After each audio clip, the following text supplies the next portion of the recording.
All right. Well, I think, Amy, do you want me to kick it off? Are you going to kick it off? I'll kick it off and Yep. punch it over to Perfect. you. Perfect. So thank you all for joining. We're seeing a whole lot of people jump on, and I'm Amy Henning. I'm the chapter manager for EO Raleigh-Durham.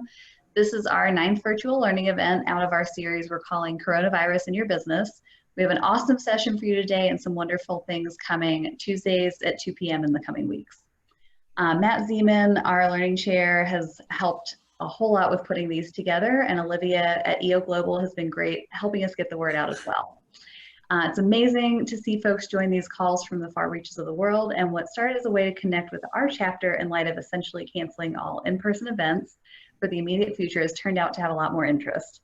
We would like these to be as interactive as possible and plan to open the conversation to questions and interactions in classic EO style from our own places of experience. So we're going to go ahead and let Randy introduce our speaker for today. Yeah, thanks, Amy. For those who don't know me, I was one of the founding members of Raleigh chapter 20 years ago, and now a strategic sponsor of the Raleigh-Durham chapter, along with Culture Index. And I have had the pleasure on a number of occasions of speaking with, working alongside Jason Williford. So number one, you're in for a treat just listening to him, because as you'll see, he's got some energy. But Culture Index is a fabulous tool. So I don't want to take any more of his time. Everybody who's joining, Jason Williford, he's going to do a great job for you. Thank you, Amy, for coordinating, and Randy for that introduction. Randy, I didn't think you were that old, but I guess you just let the cat out of the bag. You look a bit younger. I've had the privilege of working with Randy around the world on different projects, and we've had a good time working together. Also, Bryan Smith, thank you so much for coordinating this and bringing us in. So let's jump right in. Okay, first things first. Really, I have one goal and one goal only as a fellow entrepreneur, lifelong business owner, is that this information I'm going to make you aware of, that you grab a hold of it and put some time on your calendar to study this field. If you never look at Culture Index again, that's just fine with us. It's just as an EO brother, and for the EO brothers and sisters out there, if you aren't using some sort of objective human analytics to make decisions based on all of your people, then you're losing to your competitors. So of course we do this for a living, and we'd love to talk to you if you're interested. However, the important takeaway is I hope I create enough what's called face validity for you to actually go out and put some time on your calendar to study what we're going to do. Okay. Jason, one thing I forgot to mention is I am also been a user of Culture Index as a tool inside the business. Fabulous tool. Jason, back to you, but I don't think I mentioned that in the beginning, that not just introducing you, but also a very, very fanatic user of it too. Excellent. Thank you, Randy. I really, really appreciate that. Okay, there's a lot of different ways we can focus this basic data, but today really I'm focusing on how do we increase your bottom line during these crazy times, and most importantly, in a down market, how do we prepare to come out stronger on the other side of this market? So really there's 3 key points of today's time together that I want you to focus on. Number one, most importantly, you can't learn how to hire and keep talent at the highest level until you have a very clean understanding of knowing yourself. And I'm going to simplify it today. Are you a gas pedal? Are you a brake pedal? Or are you the glue or weld that holds the vehicle together? Everyone hardwired by 12, and I'm oversimplifying for today's time, but you need to understand which one of those you are, and just as important, which 2 you are not. And then I'm going to focus the delivery of the information. A large number of you, thank you so much, have completed Culture Index surveys. You should have those now. You should have received an email, and I'll be going through what those mean here in just a few minutes, and we'll be sending up follow-up notes based on what I'm going to be covering after our seminar today. But really what we're working on here is more productivity of your existing staff. And the third point I want to touch on a little bit now is cut the C players and hire now. It's really fascinating what we've seen in the marketplace And it's really, we get to serve CEOs in 26 different languages all over the world.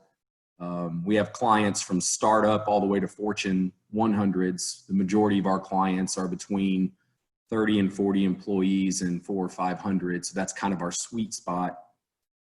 And it's fascinating to watch the human spirit and the entrepreneurs emerge through this crazy, tumultuous time, right? In a matter of weeks, it turned from, crickets, we're all kind of, hammering down on, okay, what's happening, to within 7 days, reveling in the suck, as I say, which means, okay, what's going on here? How do we embrace this? What are we going to do? To offense, to extreme offense. I don't know what happened last Thursday night, but at midnight, something happened. Because Friday morning, we went from our normal consultation volume, went from about 25% of capacity to 80%, and it continues to climb every business day since then. And we work with every industry you can imagine. If you aren't hiring people, or at least looking for people right now, even if you're completely shut down, you are missing what we think might be a once in a lifetime opportunity, unless there's another Great Depression. I've only been doing this about 11 years, but our co-founder, Gary Wallstrom and Cecilia Bruning Wallstrom, co-founders. Gary's been doing this since 1976. I started doing this full time coming out of the last recession, was in Kansas City at that point. And so we were still really lagging the rest of the country, still in a recession. And the hiring market was fairly decent back then, but the last decade it's been tough. Most of the problems we're helping our companies with are how to win on the war on talent. Well, those days are long gone now. And of course, the obvious factor is there's 20-something odd million. I've heard reports of 22 million, 26 million. It's 20 plus million people that are now looking for jobs that weren't as of 5 or 6 weeks ago. And the other less obvious points that have driven the job market is all of the large companies, not all of them, but most of the large companies that control most of the traffic on the major job boards, CareerBuilder, LinkedIn, ZipRecruiter, have put a hiring freeze on and taken down their job boards, their job advertisements on the job boards. There's been major layoffs at some of the job boards because there aren't enough job ads running. So there's a lot less traffic. The other thing we've noted on the traffic of people applying, traffic as far as people you're competing against to find the same person, right? The larger companies that have the majority of the spend. So you have less traffic on the job boards, you have more people looking. And here's the crazy factor. A lot of the people that we see looking, a lot are still employed, but here's the conclusion we've come to. They've had time to reflect at home that they're not in love with their current situation.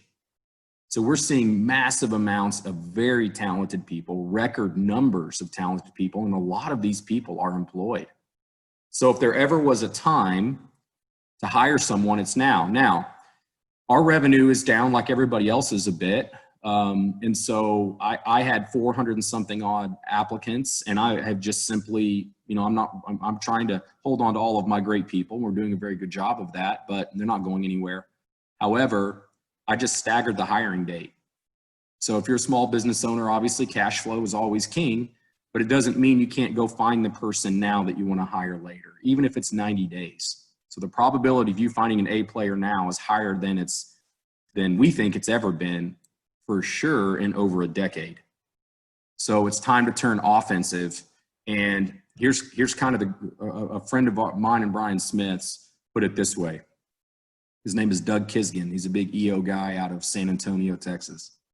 He said, if you had to fire everybody today, who would you hire back enthusiastically tomorrow? And that's a big point. And then seriously, get a clean piece of paper out and simply write down, start fresh. If you, and some of you have had to do this, if you've had to fire everybody today, who would you hire back enthusiastically tomorrow, and write down those names? If you have people on furlough or people that you're planning on hiring back that don't make that list, stop it. Don't hire them back. You don't have to accept C players. You need all A and B players, and it is a great time to be a small business owner. We know as the markets continue to turn back on, Governor Abbott here in Texas, we've got retail opening up at 25% capacity starting tomorrow. And then that's going to continue to trickle hopefully around the country. The larger businesses are going to start hiring people back. And that means more job boards and harder to find the good people. So do not settle for C players. Okay, don't fall back into your thought process that you've had for the last decade, which has been really hard to find talent. It's not hard, so get busy. Most of my clients are doubling their marketing spend temporarily, and they're loading up on applicants. So get after it. So those are the three kind of areas we're going to touch on. That's about it for C players and me chastising you for holding on to any recycled mediocrity. We're now going to move on straight into the data. Again, most of you, a lot of you have done surveys, and I'm going to start jumping into the data. What we do inside of the Culture Index program is we spend all of our time studying, interpreting, and mobilizing 7 work-related traits in order to drive 3 outcomes. The top 3 reasons that people sign up with us and keep signing up with us is because we can help drive more revenue, i.e. find great outside salespeople, more profit, which of course is everybody that isn't in outside sales. And the third is sustainable scalability.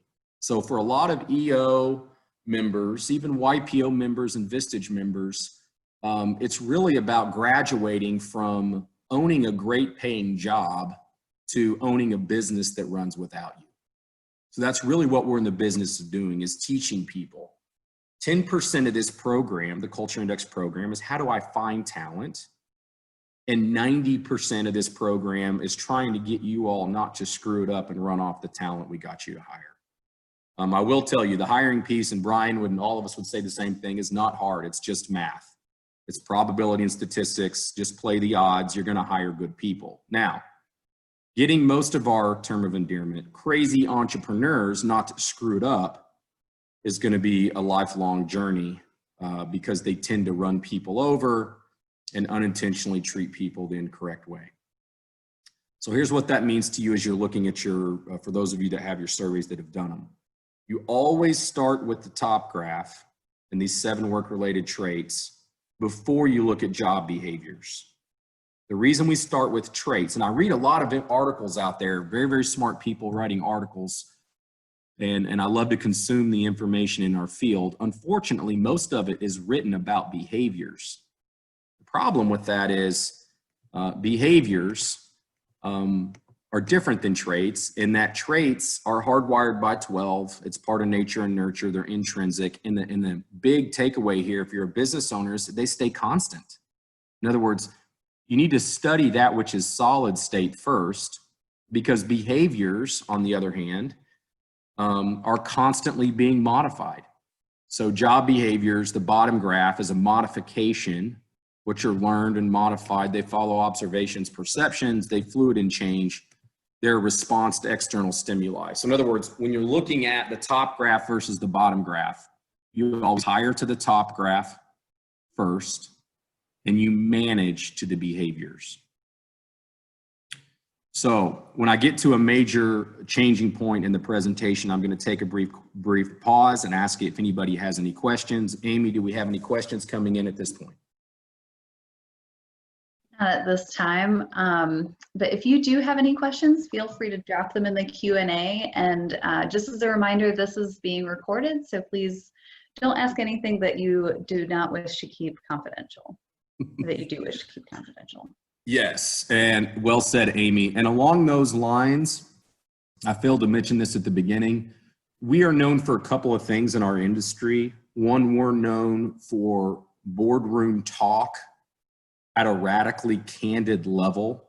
Most of my clients say you need to quit saying radically candid, you need to say bloody candid, because if that part of your company is an ugly baby, we're going to say, dadgum, that's an ugly baby. Let's get him some pretty clothes. I hope he grows out of it. So we're not going to mince our words. So be careful what you ask, because I will tell you. Now offline, of course, you have access to us. You can ask anything you want.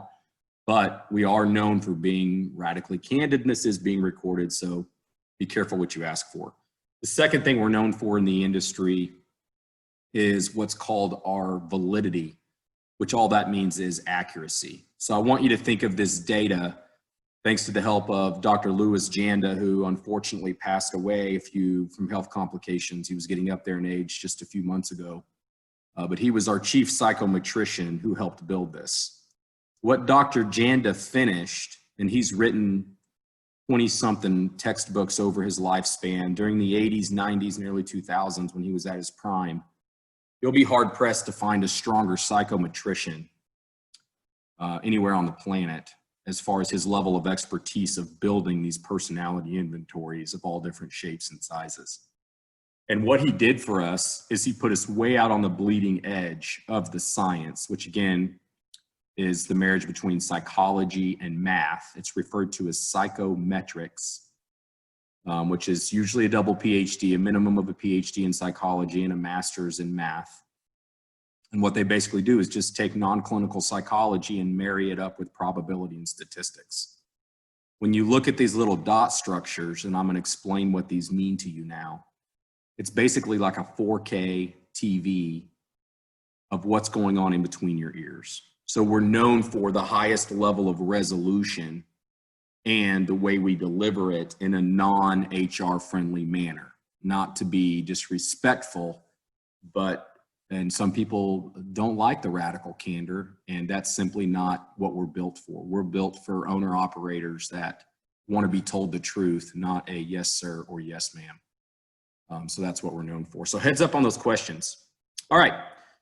First thing you'll notice about the A, B, C, and D is they're all connected with a solid black line, and they're situated relative to that red arrow. The A, B, C, and D are the first 4 out of the 7 constructs that we measure. And when you're interpreting one of these graphs, and as you all look at the data that you've done, just focus on the top graph to start with, which again are the survey traits, or the 7 individual hardwires, or the ingredients that make up your personality. So what we're doing is we're basically taking your personality and breaking it up into these 7. The first 4 are all relative to that red arrow, which represents the middle of a standard 6 sigma sliding bell curve. The operative term is sliding, so stay with me on this. There's a couple things you need to understand. Everything on the right side of the arrow is what we call higher than average. So you can see there at the top it says high. That just means higher than the average human being that woke up on the planet today. Higher is not better, it's just higher than average. Everything on the left side of the arrow is what we call low, which simply means lower than average. That means you have less of that characteristic I'm going to describe for you. Everything that's actually on the arrow, meaning it's cut in half, is what we refer to as normative. So let me talk about the pros and cons of each one of these. It's very interesting. As I go through the cons, it's been fascinating. I've always loved world travel, but I really haven't worked much internationally till I got into this business.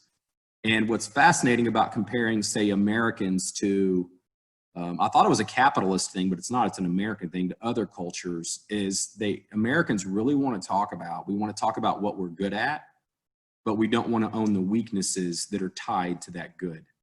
So one of the things when we talk about radically candid is, look, with every strength, there is an offsetting weakness, which makes logical sense. But when it comes down to being open and honest in the US, about our weaknesses, even to ourselves, we're really not good at it. It's funny, when I'm talking to my British clients, they seem to get more fired up about when I talk about their weaknesses than their strengths. But the US people, we want to, it's the bravado, I guess, many different reasons, but it's a cultural thing to not talk about our weaknesses. For example, who shows up to an interview that wants a job with one of us, and you ask, what are your shortcomings, to see, if they're very self-aware, if they're being open and honest, of course. And they say, oh, you know what? There's really a few things I'm really, really not good at. Number one, I don't like humans. So I'm definitely not a team player. I have all the friends I need, both of them. You're not it. I'm not good with people. Number two, I have a short attention span. I'm a horrible student. I think over others and I talk over others. The third thing is my details actually truly suck. I'm really bad at details. Like how I got to this interview on time was an act of God Almighty himself. Like I'm really bad at details. when do I start? Right? We just don't do that in our culture. We talk about all the great things, but not the bad things. So I'm going to talk about what's good and what's bad. So the further away, here's what you need to understand about this bell curve. The further away the dot goes, the more obvious, apparent, predictable, or unique the characteristic becomes, both good and bad. Some roles you design, you're going to want a what's called normative or somewhat range, where like this yellow dot on your screen, that's close to the top of the bell curve. The problem with that, or the challenge with that, is it's very much less predictable. It's not nearly as predictable. When it gets out wider, like this red dot, it becomes extremely predictable. However, and I've looked at a bunch of your dots, as we call them, if you have any dot that's 2 points away from the arrow on either side, you are not normal. That means that 84% of the humans don't think like you that woke up today. If you're 4 points away, and there's several of you running around on this call, if you indeed remember to show up, then that means 98% of you don't think that way. So what that means is you're going to freak most humans out. So the further away it goes, the more predictable it is, which is awesome. But you tend to freak the rest of humanity out because 98% of us don't think like you. If you're 2 points away, that means you freak 84% of us out to varying degrees. So the further away it goes, the more predictable, the more unusual behavior you're going to see. The closer in it goes, the more normative, which means you can flex and deal with all different types of people with different characteristics of that nature, but you're much less predictable. So there's the trade-off of having what's called a more of a narrow pattern, which means you can blend when you want to, or a little bit wider pattern. The further away it goes, again, the statistics are showing you now on my screen, plus 4.5, plus 0.5, minus 2.5, minus 2.5. Basically what you're looking at there is what percentage of the population, like I said earlier, every 2 points away from the red arrow represents 1 sigma. Any questions popping up before I move on from the bell curve? Okay, now let's get into the fun stuff. So we're gonna send you a little flyer here. Amy, you should have it shortly if you don't already, to circulate. It's gonna have all of these notes. You're welcome to take them, but you're gonna get this really in 2 sheets as opposed to the big print I have here. So here's the way we're gonna look objectively at your business. Gas pedal, brake pedal, and glue. So the first thing you need to understand is if you need growth in any area of the business, then you need what I jokingly call vitamin A, which means more autonomy. A lot of you are autonomous people. That's the reason you started a business, is because you're virtually unemployable, so you had to make money, so you started a business. So higher A people on the right side of the arrow are going to be independent, proactive, macro, and self-starters. On the left side of the arrow, you're going to have more of the team player, the peaceful, humble, and selfless individuals. Okay?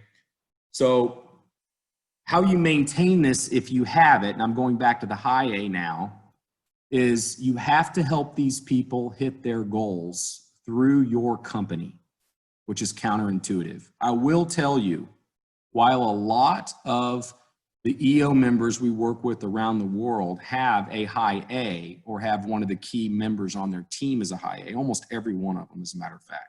Not all of them, but most of them. This is the hardest trait to understand how to lead because you can't manage it. So if you're going to scale your business, if it's in outside sales, if it's in operations, if it's in replacing some of your duties, and you want someone to make big picture independent decisions, then you're going to have to find someone that has a high A to run that piece of the business. The challenge is they are literally unmanageable. You have to lead them. And the difference is you basically have to understand what their goals are and how your company is a stepping stone towards their goals. What I have a lot of the time with my EO folks is they become, unfortunately, a slave to their own success.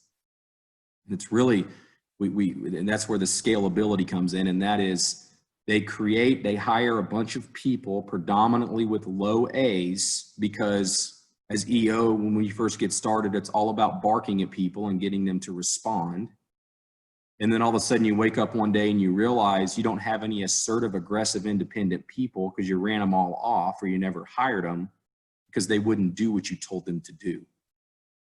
High A's will help you grow the business and scale your time because you have to lead them. You have to ask questions instead of making statements.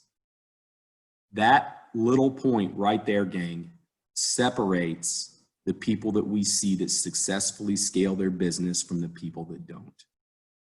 So the A trait is the gas pedal. If you need growth, give me vitamin A. If you have too much high A around the table, then you most likely have cash flow issues because you freak bankers out, because you become unbankable because you outgrow your balance sheet, or your profitability isn't there because you get everything started and nobody finishes. But high A grows the company. Any questions from the field on the high A and low A construct?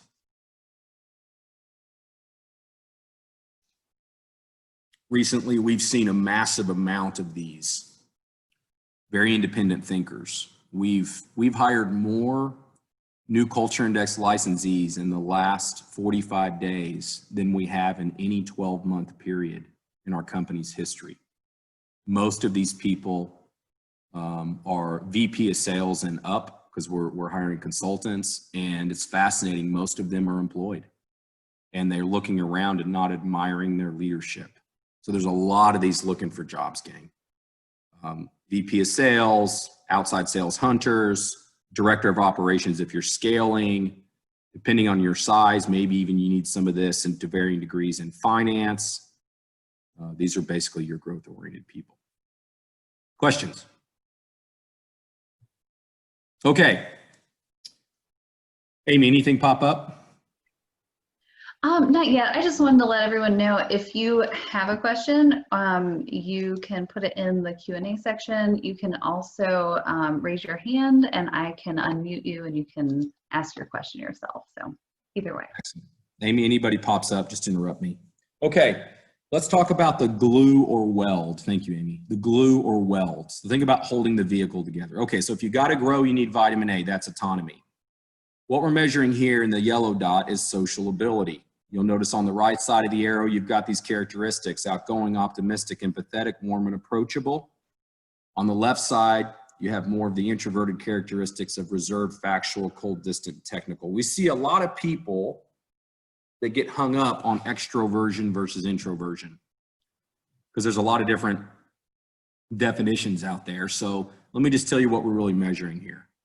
If your yellow dot is on the right side of the arrow, that means hardwired by 12.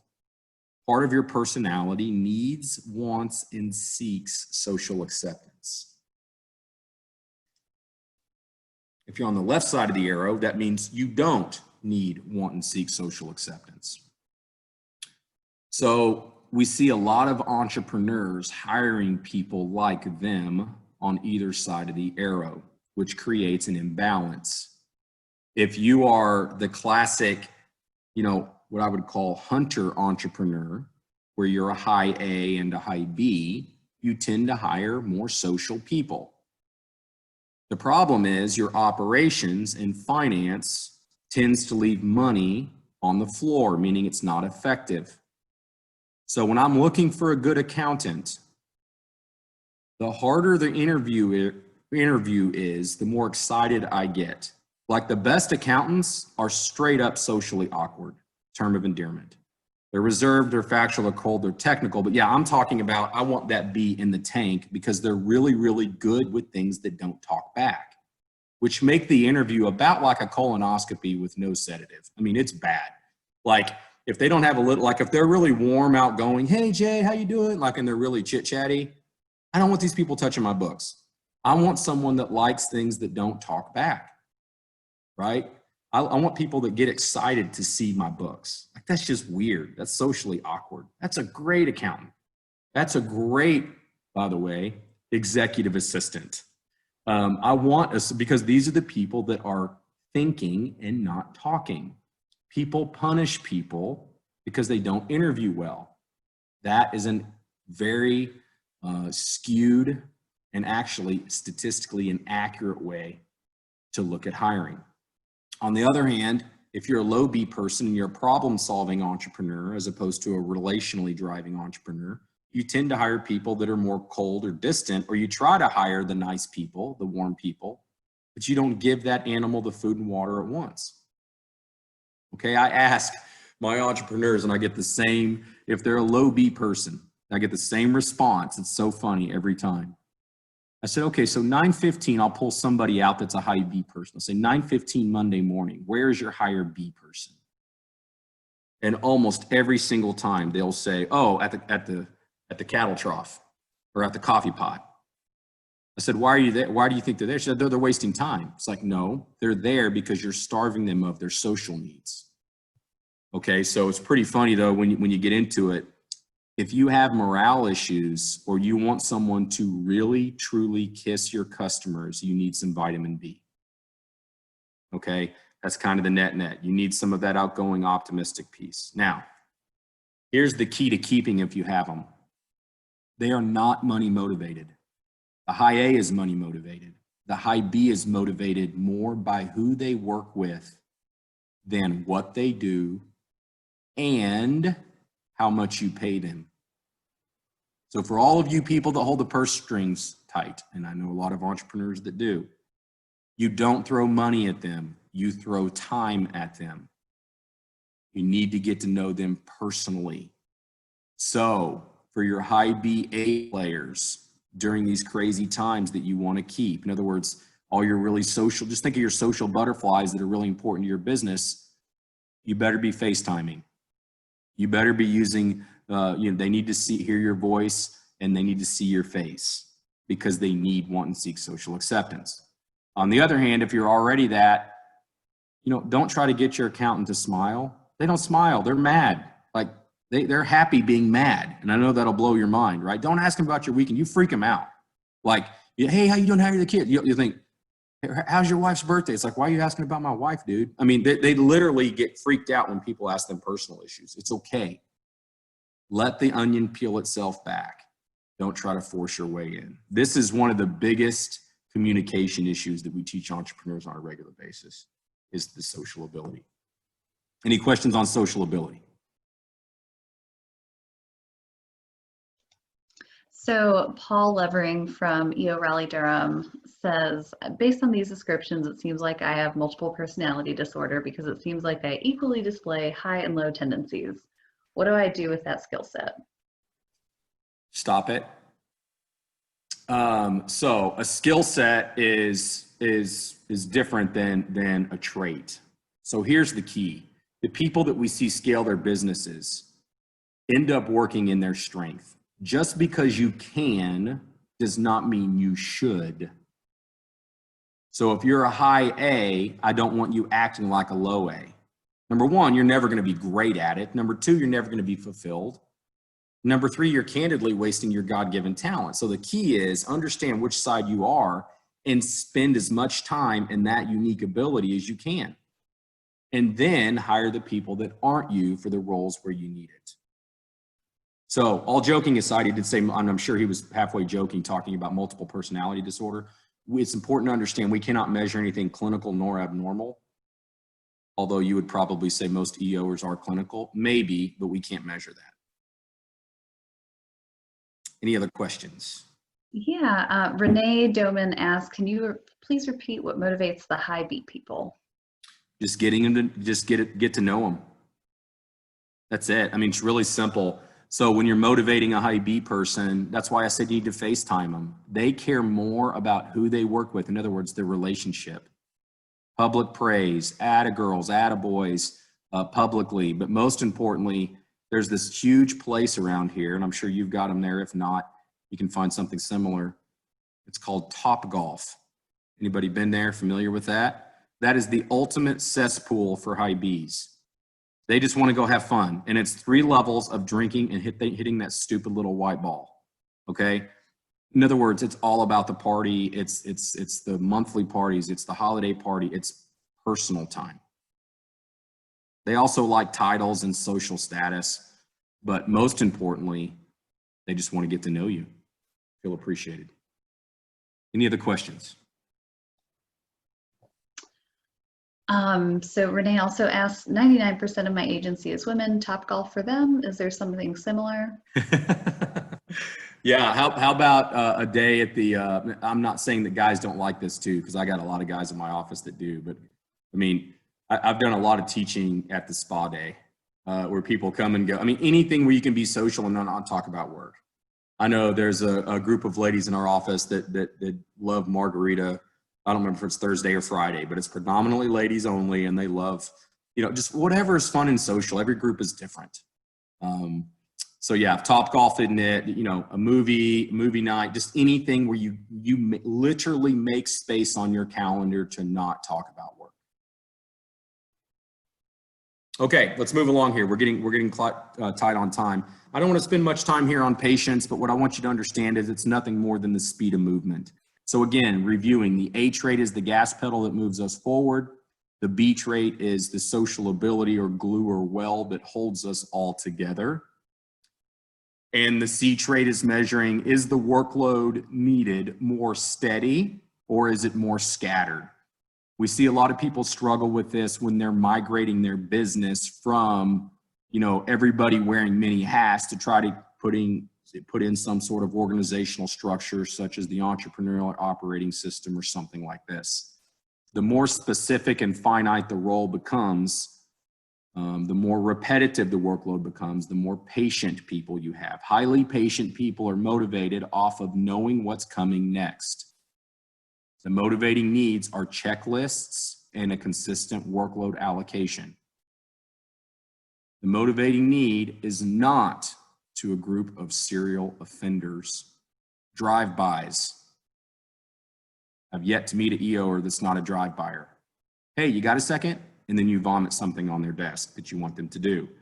That is a drive-by. Don't do that to your patient people. Okay? A classic example is most great controllers, not all, but most great controllers that our clients have, they're very introverted and socially awkward, and they do some sort of LARPing or role-playing or whatever. And then, no offense to anybody that does that, just saying. And they're stubborn as a mule and they hate interruptions. Most of you thrive on interruptions. That's why you started the business, because you are impatient, quick, fast, and intense.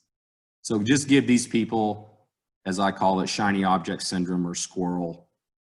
Give them a lot of variety change. So low C's are motivated by pressure, which is the majority of our crowd today. High C's are motivated by putting it into a process and following the process without interruptions. Any questions on the C construct? Here's the brake pedal. So the A trait grows revenue. The B trait, again, holds us all together. The C is the speed of movement, and this is the one that protects you. This is defense. If you have quality control issues, if you have follow-through issues, if you have any accounting issues, you don't have enough vitamin D in that part of the team. These people are detailed, historical rules, micro, small picture. Term of endearment is they are anal retentive wet blankets.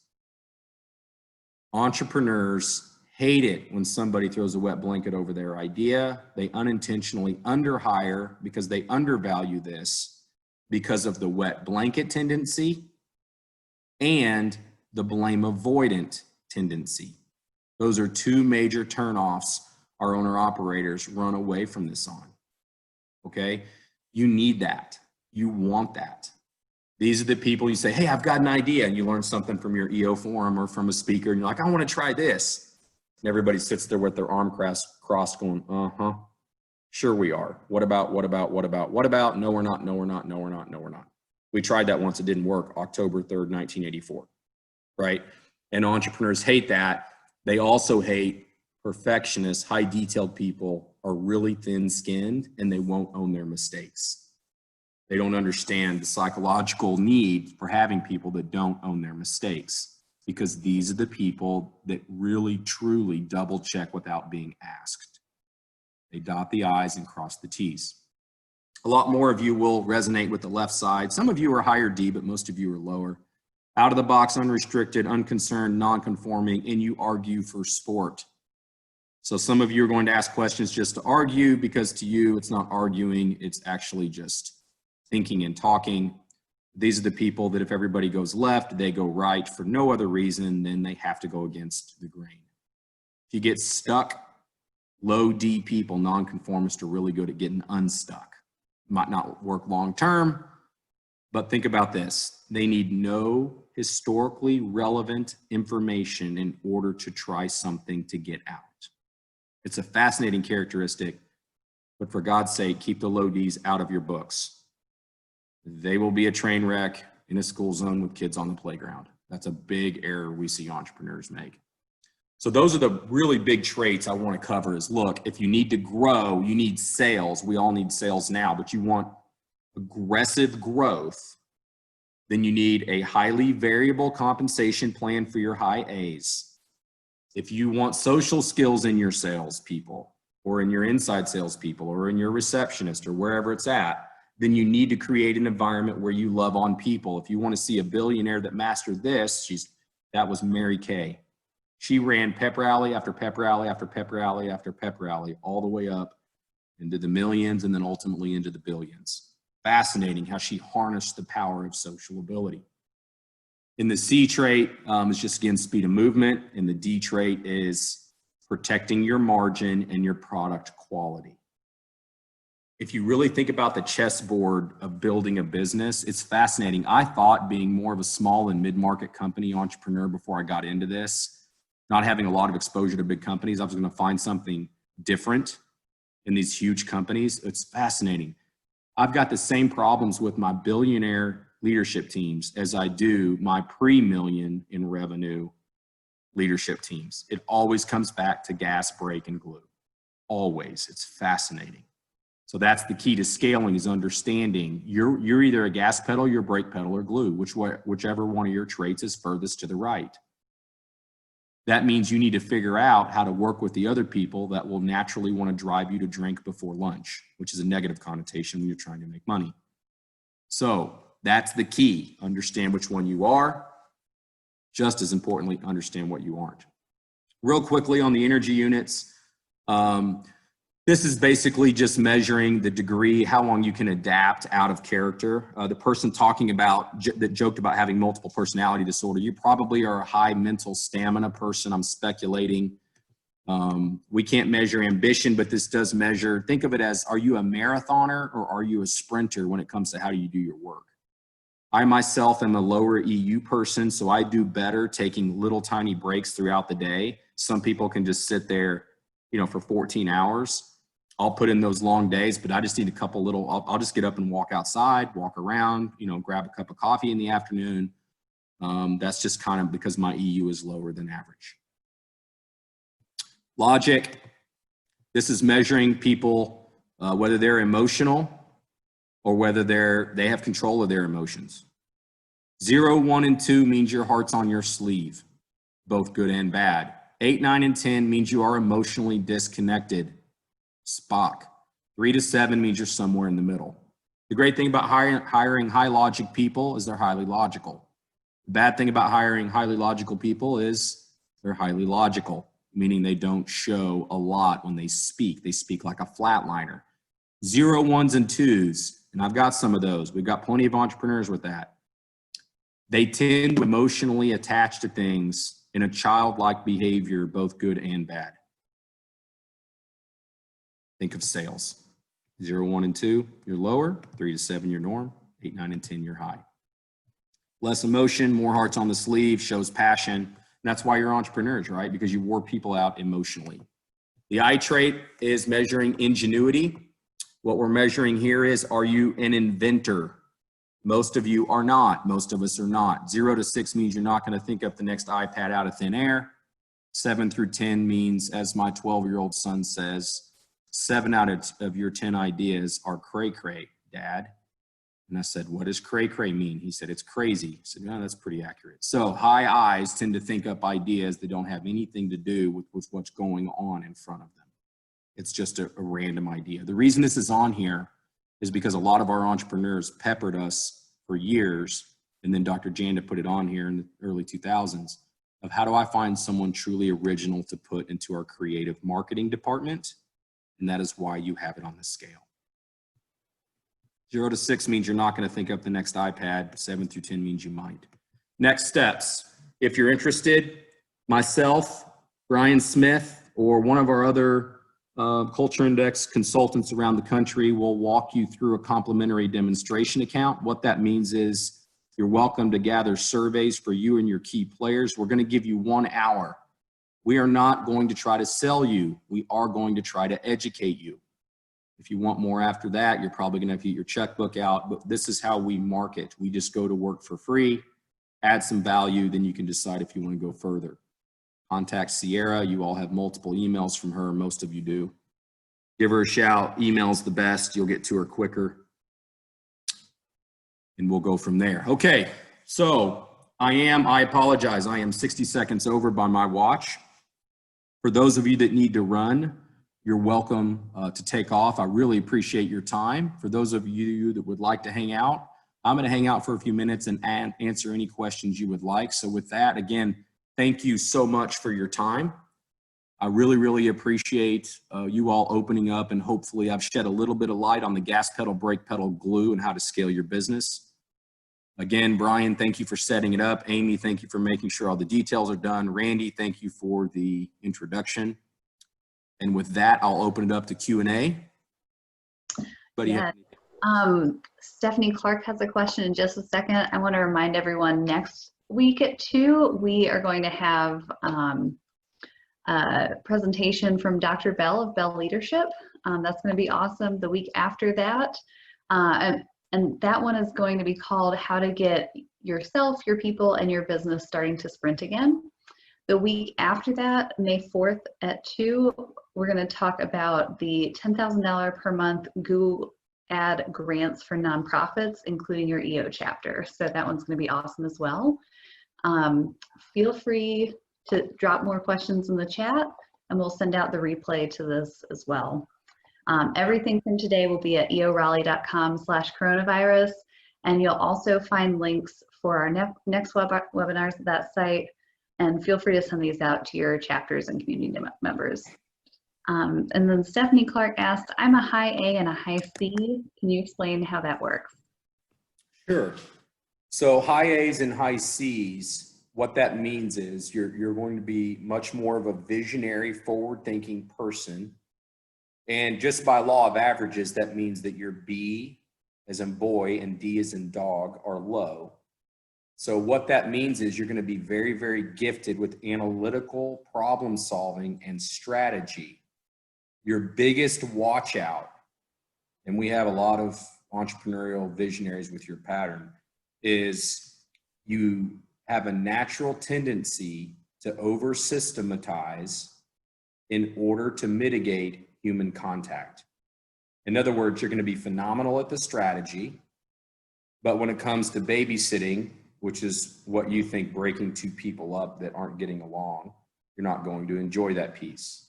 So at some point you need to think about getting someone that enjoys that, because that is going to wear you out. That also means in your forum, you have both the blessing and curse of endless ideas on how to innovate. You're going to be a very innovative soul, and you're going to be really good at that. The problem is you'll innovate and undermine your last innovation because you're bored. So heads up on getting bored easily.